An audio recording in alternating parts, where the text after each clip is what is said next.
제가 오늘은 아주 특이한 걸 하나 가지고 나왔습니다. 우리 성도들이 많이 아는 이제 내용이죠. 우리 민정경 집사님이 뜨개질을 이렇게 해서 아주 예쁜 뜨개질을 거의 프로 수준으로 하는 것 같아요. 그런데 이제 이렇게 이제 뜨개질을 할 때 한 번에 시작해 가지고 바로 마무리까지 하는 수도 있지만 대체적으로 보면은 한 번쯤 중간에 뭐 끊었다가 화장실을 간다든지 또는 뭐 전화를 받는다든지 뭐 이렇게 이런 일이 있어서 중간에 쉬는 경우가 있습니다. 아, 이게 멈추는 때가 있죠. 그때는 어느 때냐 하면요, 지금까지 뜨개질 해오던 것에 대해서 점검을 잠깐 하는 시간이에요. 잘 지금까지 잘 됐나 주물러도 보고 좀 땡겨도 보고, 그리고 앞으로는 어떻게 할까, 마무리를 어떻게 할까 구상도 하고 아이디어를 또 첨부하기도 하는 그런 시간이죠. 오늘은 뜨개질에서 잠시 멈춤의 시간을 갖는 것처럼 25년을 우리가 달려오면서 잠시 멈춤의 시간을 갖는 때가 됐다 하는 것입니다. 이와 관련해서 몇 가지 생각해 보고 싶습니다. 첫째는요, 뜨개질을 잠시 멈추는 때가 있듯이 오늘은 일상을 잠시 멈추고 하나님 앞에서 지나온 한 해와 그리고 내 인생에 대해서 돌아보고 앞으로 맞이할 날들에 대한 비전을 계획하고 구상해야 하는 날이 오늘이라는 거예요. 인생에는 그런 잠시 멈추고 자기 점검의 시간이 필요한 것이죠. 그런 차원에서 하나님께서도 이스라엘 백성들에게 365일 되는 대로 그냥 살아라 이렇게 하지 않고 중간에 절기를 지정하셔서 지키도록 하셨어요. 그 절기들 가운데는 우리의 설날에 해당하는 나팔절도 있는 것이죠. 또한 오늘 본문은요, 그런 차원에서 무교절을 해마다 그렇게 지키며 지난 날을 되돌아보라 하는 말씀이 오늘 본문의 말씀입니다. 잠시 멈추고 돌아보아야 되는 것, 그래서 우리도 동일합니다. 해마다 맞이하는 한 해의 마지막 주일을 23년도에도 마지막 주일을 맞이한 적이 있었고요, 24년도에도 우리가 마지막 주일을 맞이한 적이 있었고, 오늘 또 25년도의 마지막 주일을 우리가 또 맞이하게 됐습니다. 그런데 뒤돌아보니까 지나온 하루하루는 그냥 지나온 것이 아니었어요. 지나온 하루하루는 하나님의 선물이었던 거예요. 믿습니까? 하나님의 선물이었어요.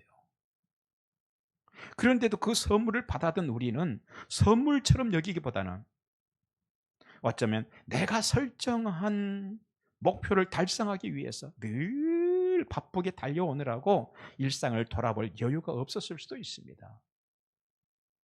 하지만 오늘은 여러분들이 개인적으로 걸어왔던 그 일들의 의미를 잠시 멈추고 그 의미를 정리하는 시간 되시기 바랍니다. 그렇게 잠시 멈추고 의미를 정리하고 의미를 정리하다가 보면 아름다운 결과가 주어질 줄 믿습니다. 반대로 아무런 생각이 없으면요, 나중에 후회할 것이 많아지게 되더라고요.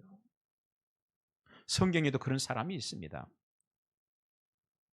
열왕기하 20장에 보면은 죽을 병에 걸렸던 히스기야가 병에서 고침을 받았어요. 자, 이 소문이 주변에 있는 많은 나라들에게 퍼져나갔습니다. 이 소식을 듣게 됐던 바벨론의 황제가 너무 축하할 일이구나 이렇게 해서 축하 사절단과 함께 많은 귀한 선물을 보내어서 축하를 해 주었습니다. 히스기야가 어떻게 됐을까요?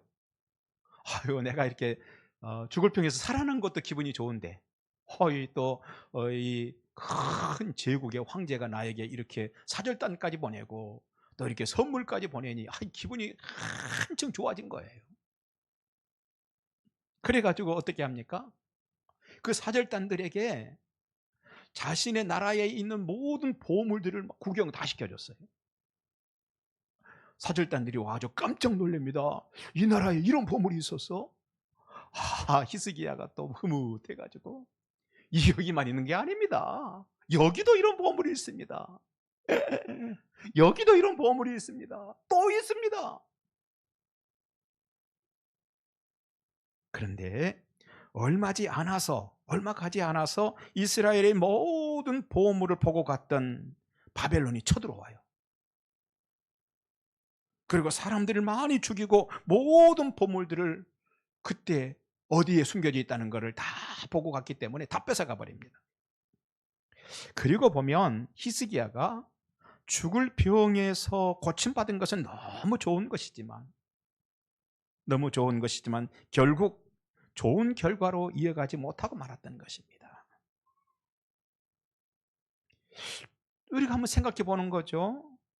그가 자신의 그 보물들에 대해서 잘 관리해야 할 지혜가 좀 있었더라면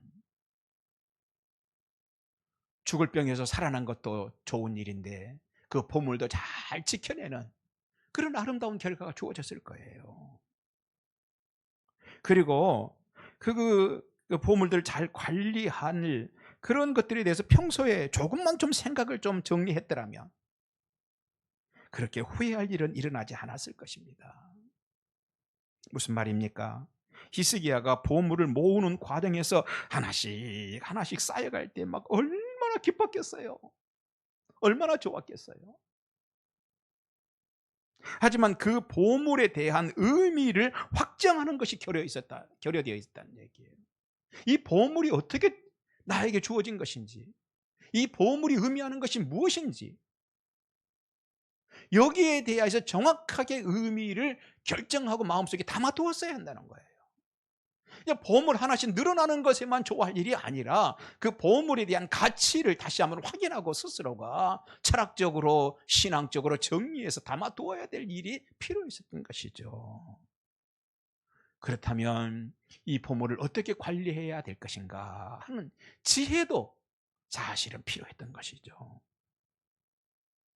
이렇게 보면 그가 보물을 자꾸 모아서 보관할 창고를 또 짓는 재미도 아마 좋았을 거예요. 이야, 여기도 하나 짓고 저기도 하나 짓고 얼마나 재미있었겠어요. 하지만 창고에 쌓을 것을 모으던 손을 잠시 멈추고 이것은 나의 자랑거리가 아니라 백성들의 피와 땀이라는 것을 정리를 해서 마음속에 담아두었어야 된다. 하나님의 은혜의 결과였다는 것을 정리를 해서 마음속에 담아두었어야 했다는 거예요.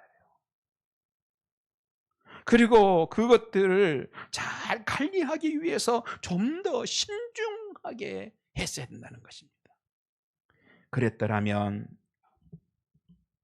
보물이 백성들과 연결된 것이라는 것도 알았을 거예요. 단순하게 이것은 내가 이만큼 쌓았고 이만큼 쌓았고 이만큼 쌓아서 이만큼 내가 자랑거리가 있었어요. 자랑거리가 있어요. 이걸로 끝나는 게 아니라 이 보물은 우리 백성들하고 연관된 것이다. 우리 백성들이 눈물과 땀을 흘려서 정말 이 귀한 것들을 모아서 이렇게 쌓아둔 것이다 하는 그런 것도 알았을 거예요. 또한 하나님과 연결되어 있다는 것도 알았을 거예요. 그래, 이만큼 된 것도 하나님의 은혜지. 하나님의 은혜지. 하나님의 은혜였어. 이 보물은 하나님과 뗄 수 없는 것이라는 것도 알았을 거예요. 그랬더라면, 그것들을 정리했더라면 그 보물들은 자랑거리가 아니라 여기도 보여주고 자랑하고 여기도 자랑하고 막 여기도 자랑하고 그런 자랑거리가 아니라 책임을 맡은 자로서 두려움거리라는 줄도 아마 알았을 겁니다. 만일에 그가 그런 철학적인 정리들, 삶에 대한 정리들, 보물에 대한 정리를 정확하게 할 수 있는 왕이었다면 어떻게 했겠어요? 그 보물의 일부를 팔아서라도 굶주리고 있는 백성들을 위해서 내놓지 않았겠어요? 선한 일에 좀 썼지 않았겠어요? 아주 소중한 데 사용할 수 있었을 것입니다. 그 결과 재물도 인명도 피해를 입는 그런 날들은 오지 않았을 것입니다. 하나님께서 히스기야에게 주셨던 보물만, 히스기야에게만 이런 보물을 주신 게 아니에요. 오늘 여기 앉아있는 여러분들에게도 하나님께서는요, 보물을 주셨어요. 그 보물이란 게 뭐냐? 여러분들이 지나오면 살아왔던 하루하루가 보물이었던 거예요. 제가 요즘에 저희 동창들 가끔 이제 한번 만났어요. 뭐 가끔은 아니고 최근에 한번 만났습니다. 연말이 되니까 꼭 목사님이 와야 된다고 그래요. 그 나를 왜 부르는지 모르겠어요. 아니 갔더니 그래도 무슨 얘기를 하느냐면, 인생은 참 이 나이에 대해서 살아보니까 아무것도 아닌 것 같아. 아니 그 제가 할 얘기를 자기들이 해요. 그리고 인생이 참 바람 같아. 아니 내가 해야 될 얘기를 자기들이 하더라고요. 그래서 아유 이제 철이 들었구나. 이제 철이 들어가는구나 그런 생각을. 그렇습니다. 우리 인생 돌아보면 아무것도 아니죠. 바람처럼 지나가죠. 그런데요, 인생을요, 그 인생이라고 하는 건 결국은 하루하루가 모아져서 여기까지 온 거예요. 그렇다면 그 하루하루에 대한 의미와 가치를 우리가 정리하고 가는 것이 매우 중요하다는 거예요.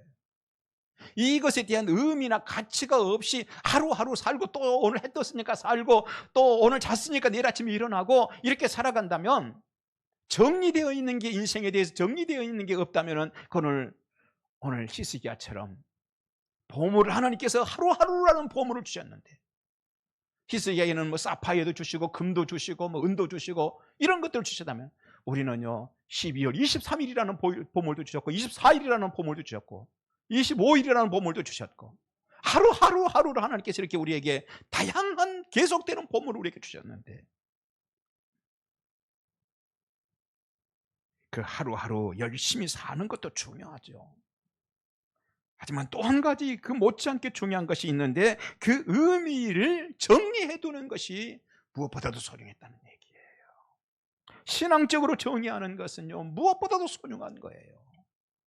오늘은 그런 날입니다. 우리 옆에 분들과 인사하십시다. 오늘은 그런 날입니다. 할렐루야. 오늘은 그런 날입니다. 오늘은 지나온 날들의 하루의 연속이 아니라요, 오늘은 잠시 쉬고 지나온 날들을 정리해 봐야 되고, 지나온 날들이 있었던 일들을 다시 정리해서 내 마음속에 담아둬야 되는 날이고, 또 새로운 날을 향하여서 아름다운 구상을 해야 되는 날인 거예요.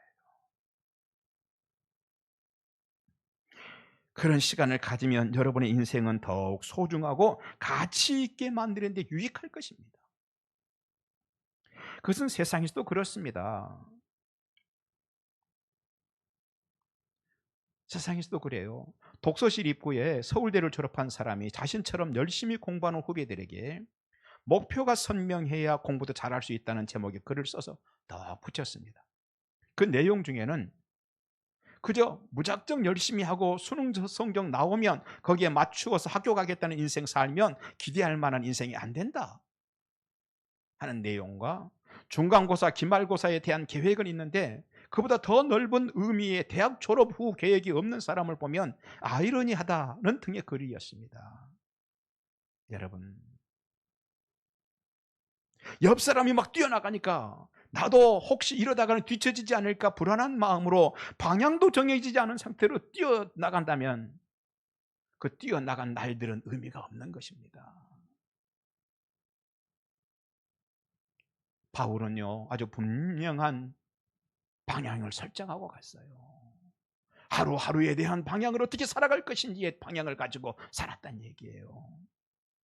그래서 고린도전서 9장 26절 보니까, 그러므로 나는 다름질하기를 향방 없는 것 같이 아니하고 싸우기를 허공을 치는 것 같이 아니하며 그랬어요. 분명한 것을 향하여서 열정을 내었고 달려왔고 최선을 다했다는 얘기예요. 누구에게 자칫하면 뒤처지겠다 싶어서 마구 이리 뛰고 저리 뛰고 허겁지겁 뛰어다니는 게 아니었다는 얘기예요. 우리도 마찬가지입니다.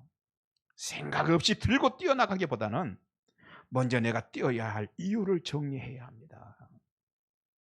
그런데 성경에도 보면은 그것이 안 되었기 때문에 인생 전체에서 다시는 회복 불가능한 손실을 입은 사람들이 있어요. 그게 누구였어요? 히스기야였습니다. 그리고 또 있습니다. 누가복음 16장에는 큰 부자 한 사람이 소개되고 있습니다.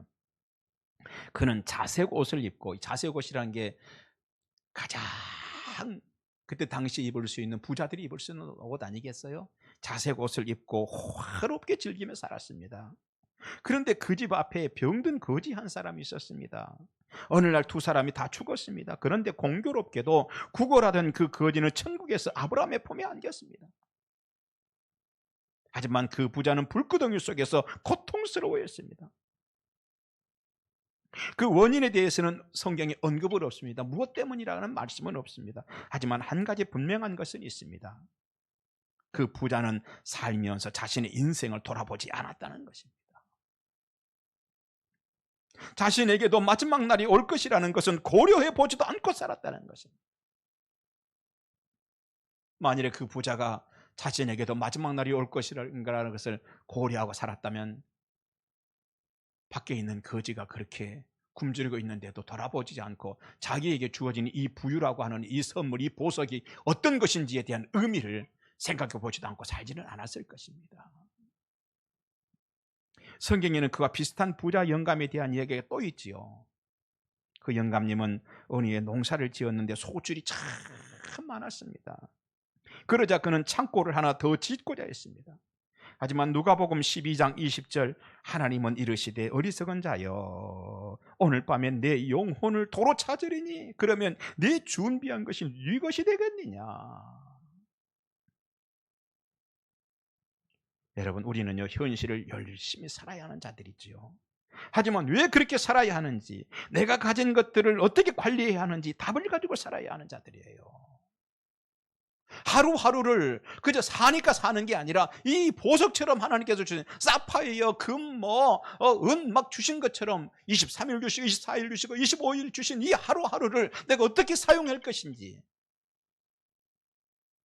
정리를 해서 담고 가야 된다는 얘기예요. 내년도 1월이 주어질 것입니다. 1월 1일을 어떻게 살고 2일을 어떻게 살고 1월 달을 어떻게 살고 2월 달을 어떤 자세로 살 것인지 마음속에 정리가 좀 돼 있어야 한다는 얘기예요. 지금이 그 시간입니다. 오늘이 그날입니다. 아멘. 오늘이 그날입니다. 따라서 합시다. 오늘이 그날입니다. 그렇게 하면요, 다음 날부터는 선물로 받은 날들은 더욱 가치 있게 사용하는 것이 가능해집니다. 또한 한 번 살다가는 인생을 후회 없이 살다 갈 수 있습니다.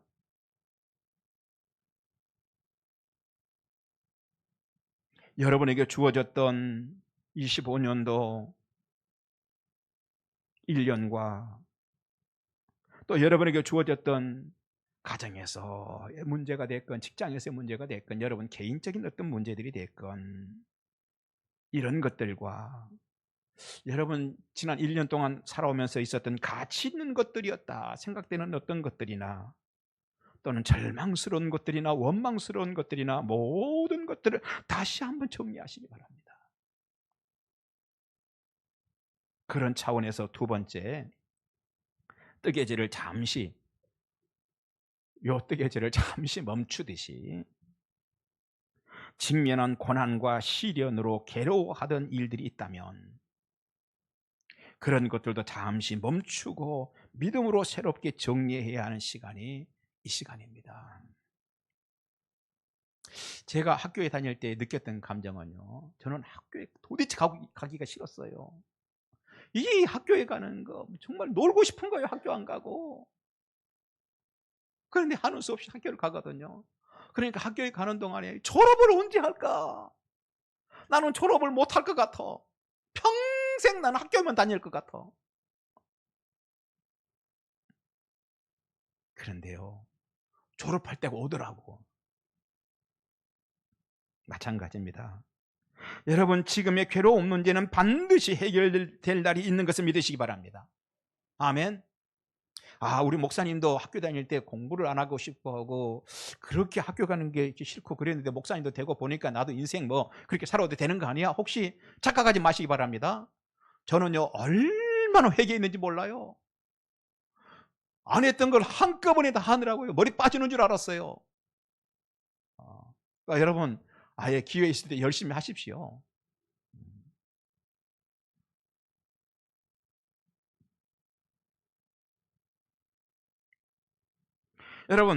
여러분이 괴로운 문제들이 있었습니까? 해결될 날이 있는 줄 믿으시기 바랍니다. 믿으시기 바랍니다. 믿으시기 바랍니다. 해결될 날이 있을 것입니다. 그 날이 올 것을 믿음으로 아멘하고 믿음으로 대비하는 것이 중요합니다. 누가복음 17장에 보면 어느 날 사마리아와 갈릴리 사이로 지나가시던 예수님의 은혜로 나병 환자 10사람이 모두 치료를 받았어요. 우리 잘 아는 사건이죠. 그동안 그들은 얼마나 절망스러웠겠습니까? 나병 환자로 산다는 게 얼마나 절망스러웠겠습니까? 차라리 내 인생을 포기해야 한다는, 집으로 돌아가고 싶은 사람을 생각이 얼마나 들었겠습니까? 사랑하는 아내도 얼마나 보고 싶고 자녀들도 보고 싶고 함께 밥이라도 먹고 싶고 이런 생각이 얼마나 많았겠습니까? 그런데 이제는 안 돼, 나는 포기해야 돼 하는 생각이 얼마나 들었겠습니까? 하루에 몇 번씩 내 인생을 끝내야 되나? 그런데 그러는 사람들도요, 예수님을 만나니 그 절망도 끝나는 시간이 찾아오더라는 것이에요. 그런데 그 후 모두 자신의 갈 길로 가버렸습니다. 참 아쉬운 부분입니다. 그들은 병에서 낫고자 하는 것만 있었지 병에서 고침받은 후에 대해서는 생각도 없었고요, 준비도 없었습니다. 때문에 그들 대부분이 병 고치는 과정은 참 아름답고 멋졌어요. 하지만 그 결과는 아름답지 못했습니다. 그런데 그중 한 사람은 달랐습니다. 그는 고침받는 과정이 참 아름다웠어요. 그리고 그 결과는 더욱 아름다웠습니다. 고침받음도 아름답고 그 후도 아름다우려면 한 가지가 필요했습니다. 이전에도 아름답고 이후에도 아름다우려면 한 가지가 필요하다는 얘기예요. 25년도도 아름답고 26년도도 아름다우려면 한 가지가 필요하다는 얘기입니다. 받은 은혜를 감사로 표현하고자 하는 삶의 자세인 것입니다. 지나온 1년 동안 어떤 문제로 괴로움을 당했습니까? 주님의 은혜가 임하면 우리도 완전히 회복하는 날이 올 것을 믿으시기 바랍니다. 믿으시기 바랍니다. 믿으시기 바랍니다. 그러면 오늘은 그 고통이 끝나는 것도 믿음으로 그려보시기 바랍니다. 그렇게 하려면요, 거기에는 뭐가 필요할까요? 믿음이 필요한 거예요. 사람의 본성은 믿음보다는 현실에 눈을 뜨고 살려고 합니다. 그래서요, 믿음의 소리를 설교를 해야 돼요. 오늘 목사님 믿음의 설교했는데요, 여기서는 아멘 하는데 집에 가가지고는요, 마음속으로 뭐라고 생각해요? 보세요, 아무 변화도 일어나지 않았잖아요. 그러면서 또 괴로움의 상상 속으로 들어가려고 하는 게 우리 본성이라는 얘기예요. 그런데 하나님께서 여러분에게 주신 선물이 있습니다. 하나님께서 여러분에게 주신 선물이 있습니다. 예수의 이름입니다. 예수의 이름입니다. 본성으로는 꿈도 못 꾸지만 믿음이라면 예수 그 이름으로 모든 것을 꿈꿀 수 있습니다. 모든 걸 꿈꿀 수 있습니다, 여러분. 그 이름으로 모든 시험을 물리칠 수 있습니다. 그 이름으로 악한 마귀를 대적할 수 있습니다. 그 이름으로는 하늘의 능력을 덧입을 수 있습니다. 성도가 누구입니까? 본성대로 고민하고 본성대로 따져보고 본성대로 확인해보고 사는 것이 아니라 믿음으로 새로운 세계를 여는 사람들이에요. 오늘의 현실 세계에 여러분 갇혀 사는 것이 아니라 오늘 이 세계를 놀랍게 열고 새로운 장을 열 수 있는 것이 믿음이라는 것입니다. 여러분 믿음으로 그 장을 열어가시기 바랍니다. 믿음의 사람이 되시기 바랍니다.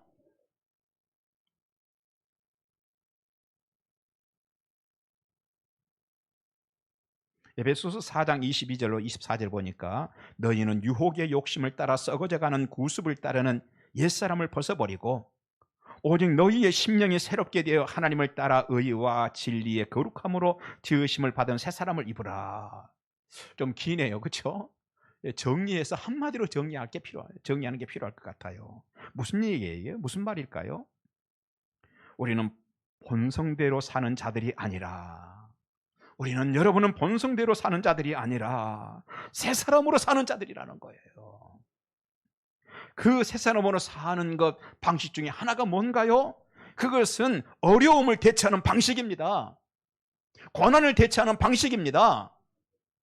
절망스러운 문제를 대처하는 방식이 다른 거예요. 우리 세 사람을 입은 자들은. 그래서 본성대로 사는 사람들은 어려움이 오면은 이제 나 끝났나 봐, 이제 더 이상 안 되나 봐, 이제 못 일어나겠어. 하지만 새 사람을 입은 자들, 오늘 주님께서 에베소서 4장에서 말씀하시는 그런 자들은요, 우리가 새 사람을 입은 자들은 어떻게 합니까? 주여, 나는 안 되지만 주님은 가능하실 줄 믿습니다. 내 이름으로는 안 되지만 예수의 이름으로는 될 줄 믿습니다. 때문에 하나님이 우리에게 주신 예수의 이름이 무엇입니까? 예수의 이름은 능력이에요. 예수의 이름은 치료입니다. 오늘 이 시간 여러분 육신의 연약함이 있습니까? 가족 가운데 육신의 연약함이 있습니까? 믿음으로 오늘 이 말씀을 아멘으로 받으시기 바랍니다. 예수의 이름은 치료입니다. 예수의 이름은 능력입니다. 예수의 이름은 권세입니다. 여러분, 혹시 여러분 가운데 말할 수 없는 고통이 있다면 믿고 예수 이름으로 기도하시기 바랍니다. 반드시 아름다운 날도 주실 줄 믿습니다. 소원하는 것이 있습니까? 예수의 이름으로 기도하시기 바랍니다. 놀라운 역사를 주실 줄 믿습니다. 그리고 그 후 필요한 것이 하나 있어요. 이게 뭡니까? 돌아와 감사한 나병 환자처럼 받은 은혜를 만분의 1이라도 갚고 싶다는 자세예요. 세 번째, 떡의 제를 잠시 멈추는 때가 있듯이 지난 한 해도 하나님의 손길로 인도해 주셨다는 것을 확증하는 날이에요. 지난 한 해도 하나님의 손길로 인도해 주셨다는 것을 확증해야 되는 날이 오늘이에요. 우리는 지난해 12월 마지막 주일을 24년도 12월 마지막 주일을 지켰습니다. 그런데 오늘도 25년 마지막 주일을 이렇게 지킵니다. 해마다 돌아오는 한 해의 마지막 주일을 맞이하면서 반복적으로 해야 되는 것이 있습니다. 그래, 주님의 손길이었구나. 믿음으로 고백합시다. 그래, 주님의 손길이었구나. 주님의 손길이었구나. 따라서 합시다. 아, 그것이 하나님의 은혜였구나. 할렐루야. 그렇습니다. 하나님의 은혜였습니다. 마지막 네 번째, 떡의 제를 잠시 멈추는 때가 있듯이 우리도 지금 잠시 멈추고 앞날을 바라보아야 하는 날이 오늘입니다. 우리에게 오늘은 지난 1년의 의미를 해석하고 또 다가오는 새해를 믿음 안에서 비전을 품고 바라보는 날입니다. 믿습니까, 여러분? 그렇게 되시기 바랍니다. 하늘의 미라를 흙에 심고 일정한 시간이 흐르면 그 씨앗은 썩어 없어질 것인가, 아니면 수많은 열매를 남길 것인가 하는 결론이 날 줄 믿습니다. 그런데 주님이 우리에게 이 비유를 주신 목적이 있습니다. 단지 지식을 전달해 주기 위함이 아니었어요. 너희들 그거 모르지? 씨 뿌리고 나면 반드시 열매를 맺어. 30배, 60배, 100배. 너희들 모르니까 가르쳐 주는 거야. 지식을 주시기 위함이었습니까? 아니에요. 우리 주님은 그런 분 아닙니다. 여러분이 인생이 30배, 60배, 100배의 열매 맺기를 원하셨기 때문에 이 말씀을 주시는 줄 믿습니다. 그런데 그것은요, 그런 결과는 지난 날과 또 다가올 한 해를 믿음 안에서 정확하게 해석해서 의미를 담고 믿음으로 가슴에 품고 나가는 사람에게 주어지는 거예요. 그렇다면 우리가 해야 하는 말은 딱 하나이겠죠. 여러분, 세상에서는요, 자신이 말하고자 하는 것이 무엇인지 그것을 나타내는 단어는 딱 하나입니다. 오늘 제가 이걸 들고 있습니다. 이게 뭡니까? 네.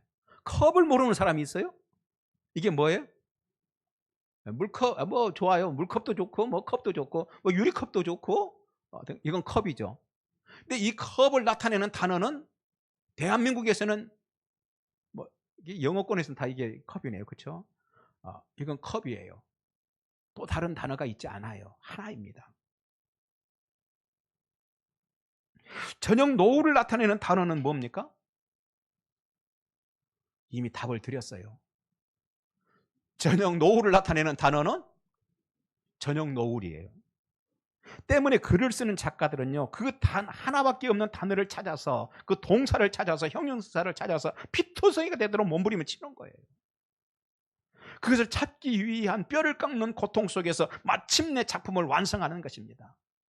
그 결과 높은 예술의 경지에 도달하죠. 우리 삶도 마찬가지입니다. 말씀을 정리합니다. 지난 1년에 가장 적합한 단어가 뭡니까? 25년에 가장 적합한 단어 하나로 함축하면 은혜입니다. 은혜입니다. 또 다가올 한 해에 대한 하나뿐인 단어 정리하면 뭐겠습니까? 또 그것도 은혜예요. 여러분 마음속에 은혜를 가슴에 담고 일어서시기 바랍니다. 기도합시다. 주여 감사합니다. 하나님 오늘 이 좋은 날 무엇인가를 결정해서 담아야 하는 날 우리에게 주셨습니다. 하나님 소중한 것을 우리의 마음속에 담고 갑니다. 은총을 베풀어 주옵소서. 예수님 이름으로 기도하옵나이다. 아멘.